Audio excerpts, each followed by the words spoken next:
A recent article by Wired magazine, which managed to speak to several White House officials, outlined the Trump attempted coup of Venezuela during his first presidency.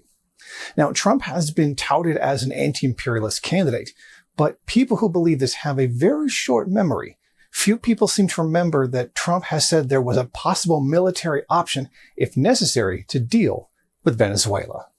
One of a few times a sitting leader of a country has outright threatened the overthrow of a country simply because they weren't allied to their interests, what is patently illegal to do.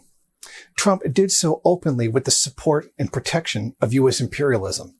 This, regardless of anything else, should demonstrate that Trump is no anti-imperialist. This came as Trump spoke at the UN calling Venezuela a human rights tragedy from the country with the largest portion of its population in the prison, mostly for minor crimes. He said that Venezuela was inundated with corruption everywhere, and it was plagued by suffering and decay, and that the hallmark of socialist and communist regimes. After echoing such complete and utter nonsense, he announced sanctions on the government members of Maduro's party. Venezuelan President Nicolas Maduro eventually fought back against Trump's words at the UN, denouncing the U.S. as a bully and imperialist warmonger. He pointed out how Venezuela had become a victim of permanent aggression, one that will not let up until the country was back in the hands of U.S. oil companies. He also called them out for assassination attempt they made on him just before, where 2 suicide drones had been used to target him. Official has confirmed Eventually, that 6 people were arrested Nicolas for the Maduro plot was against the unharmed country. in an attempted He said he attack considered on skipping Saturday. the UN Drones meeting over the loaded same with concerns. explosives. After the failed assassination attempt with the drones, it was clear what the U.S. had to do next: orchestrate an overthrow of the Venezuelan government and abduct Maduro. A CIA plan was to do just that, was placed into motion. The following information comes from 8 Trump administration and former agency officials who had knowledge of the actual operations. It was on January 23, 2019 that Juan Guaido declared himself president of Venezuela at the command of the United States. Guaido said that he would reestablish the constitution. By that, he meant abolish the new Bolivarian constitution, which made guarantees to the poor, and reestablish the previous one, which had made the country a plaything of U.S. imperialism. Immediately, the U.S. went ahead and acted as if Guaido had actually been elected the leader of Venezuela. It was from then they began pressuring other countries to do the same.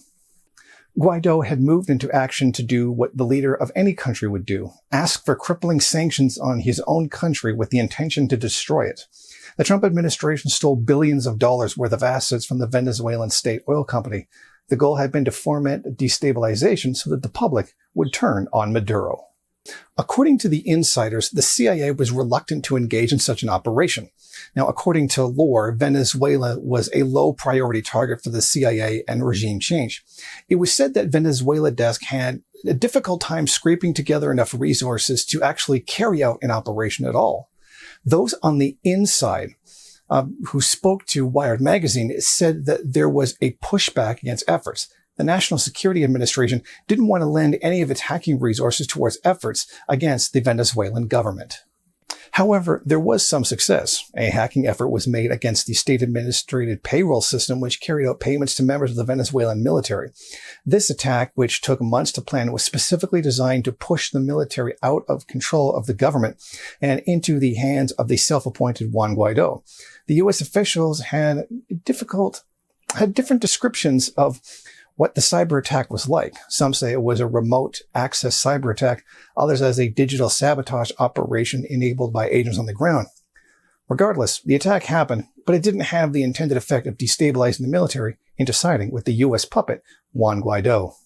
It all turned out to be an embarrassment for the CIA. Trump officials were not impressed by the efforts and commented on it, saying it was the most embarrassing bullshit ever and not even sinister, but purely lazy. Even with the ongoing massive economic sabotage, the U.S. appointed leader, hunger and crime rising in the country, their efforts failed to overthrow the democratically elected leader of Venezuela, Maduro. The efforts were laughed at by White House officials. At one point, U.S. officials were accusing the CIA of just playing games with them and not putting together a serious enough effort. John Bolton told Wired magazine, "The CIA is not Mossad. It's hunkered down, bureaucratic, and not daring. I'd like to see an intelligence community that's more capable of carrying out clandestine operations in support of American policy." Part of the intelligence community is still traumatized by the Bay of Pigs invasion and failure. That's number one, Bolton says. Number two, other parts of it are still traumatized by the Obama administration view that we have no enemies in Latin America. Castro's regime, okay. Chavez, Maduro regime, okay. They're not really threats. Ortega and Nicaragua were not really a threat. That wasn't my view. There's one interesting claim made by U.S. officials that I find so strange. Since Cuba relies so heavily on oil from Venezuela, they claim that Cuba is actually providing protection for the Venezuelan president, an accusation that hasn't really been made out loud, nor is there any evidence of it.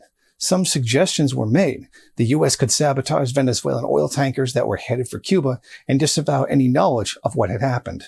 Others called for specific sabotage operations against mainland Venezuela, but the idea was squashed by officials who felt that having boots on the ground was too risky. Eventually, a plot involving Colombia, a long-standing ally in genocide against its own people with the U.S., was created. The plan was to send CIA and Pentagon paramilitaries into Venezuela to sabotage the Air Force's Russian-made Sukhoi fighter jets. The U.S. would supply intelligence necessary to carry out the operation. It only managed to sabotage a few of the fighter jets. After these efforts to force Maduro from office failed, there began to be some hostility among officials. Bolton tried to keep Trump focused on Maduro, but Trump assured that Guaido would pull off the overthrow of Maduro. However, it didn't take long for that faith in Guaido to falter. Bolton said that Trump thought that Maduro was strong and that Guaido was weak. He claimed that the president began to refer to Guaido as the Beto O'Rourke of Venezuela. Bolton, along with others, created a plan called Venezuela Day One. The plan was to create a ton of preloaded debit cards to hand out to the population after the overthrow of Maduro. This was an initiative headed with a large Spanish bank called Banco Santander. Bolton claims that they worked closely on this plan, but to this day, Banco Santander refuses to comment on the plan. Here's where Bolton's bitterness towards Trump and his administration comes from. The powers that be seeking to overthrow Venezuela were coordinating outside of contact with Bolton. The CIA and the State, Treasury, and Defense Department started working together without Bolton. As described by one of the leakers, the CIA sort of thought that they were dealing with Oliver North, adding that the spy agency reacted in equal and opposite direction to whatever they felt Bolton's aggressiveness was trying to avoid any operations that could cause blowback for the CIA. Shit. 1. The situation demonstrated even greater divides when then Secretary of State Mike Pompeo closed the U.S. Embassy in Caracas. His fear was ending up with another Benghazi situation that got 4 U.S. personnel killed, an incident that he repeatedly attacked the Obama administration over. They claimed direct threats had been made against the embassy. Then the long-awaited day came when Maduro would be finally overthrown once and for all. April 30th, 2019. Guaido publicly announced that Operation Liberty was here and urged the military and the public to rise up in mass protest against Maduro and oust him from power. The plan was to sit back and watch the violence unfold and witness Maduro probably flee to Cuba.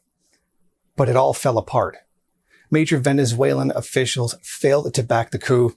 The public refused to revolt. The military refused to answer Juan Guaido's call.